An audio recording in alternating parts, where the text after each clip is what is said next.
It was the night I learned that not all cries for help come from the living. They told me never to stop on that road after dark.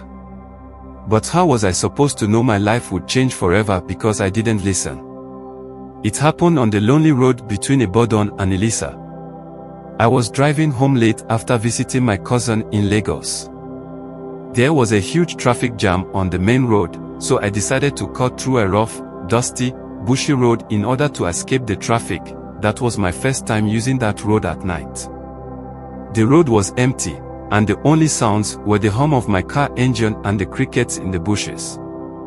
Then I saw her. She was standing by the side of the road, waving her hand.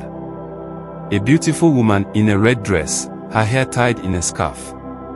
At first, I thought she was just a traveler who missed her bus, but something about her made my chest tighten. The way her eyes seemed to glow faintly in the dark. I couldn't look away. "Help me, please," she called out as I slowed down. Her voice was soft, almost like a song. I should have driven past. My heart told me to keep going, but my head said it wasn't right to leave someone stranded. I pulled over and rolled down the window. "Are you okay?" I asked. "My name is Ngozi," she said, looking into my eyes. "My car broke down ahead. Can you help me?"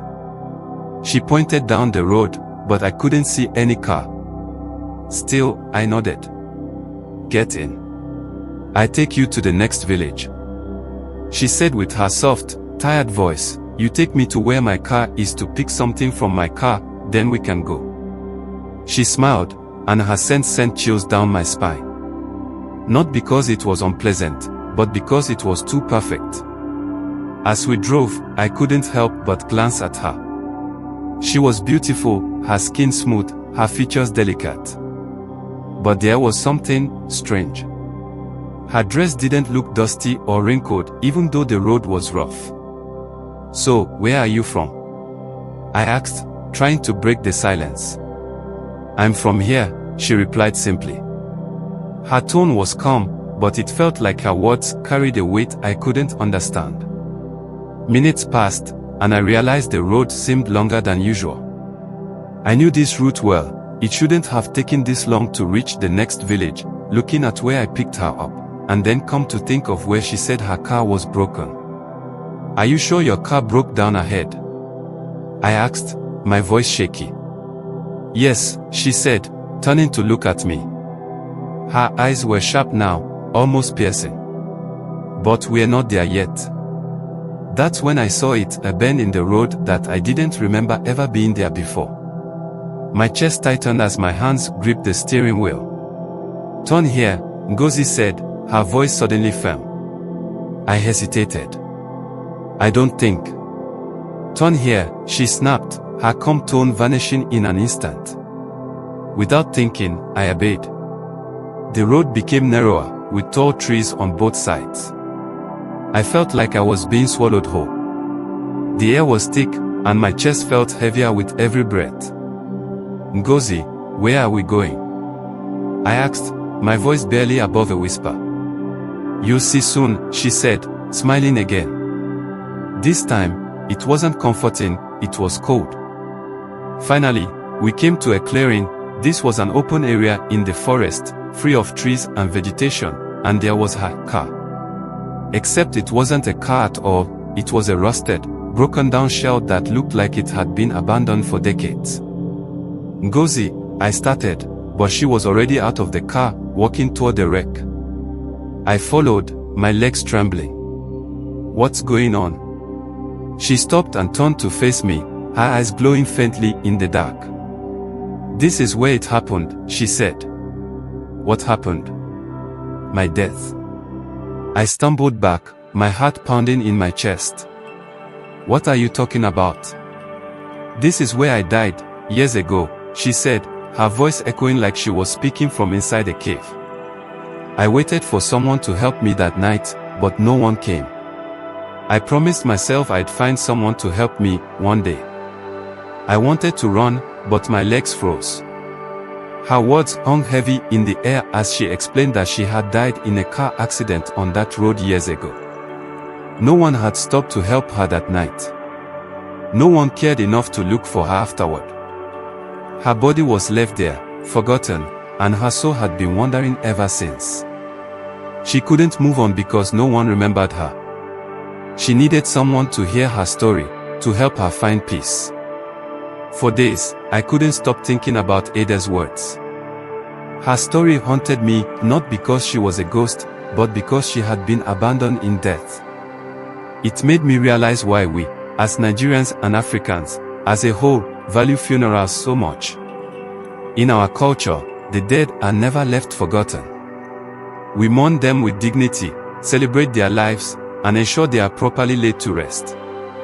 Families spend fortunes on funerals, buying expensive coffins, sewing special funeral clothes, and throwing lavish celebrations. It's not about showing off. It's about making sure our loved ones are respected in death and can find peace. But Ngozi, she had none of that. No family, no funeral, no final prayers.